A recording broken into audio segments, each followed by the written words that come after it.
यही तुम्हारा एजेंडा था। हकीकत में तुम्हारा ये एजेंडा नहीं था।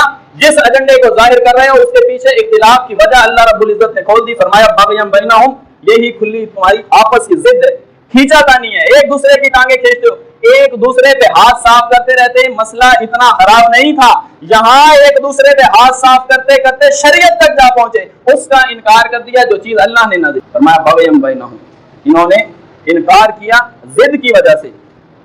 आज कितने ग्रोह हैं, कोई देवबंदी उठाएं, किसी बरेलवी को उठाएं, अहले हदीस को उठाएं, शिया को उठाएं, कितने फिरके मौजूद हैं। इख्तिलाफात की वजह देख ले क्या है, क्यों इख्तिलाफात बने। जिस एजेंडे को जाहिर कर रहे हैं हकीकत में वो एजेंडा ही नहीं है उनका।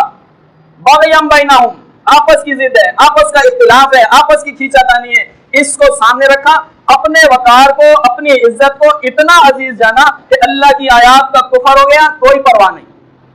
होता है, होता चला जाए, आओ बहस करो हमारे साथ,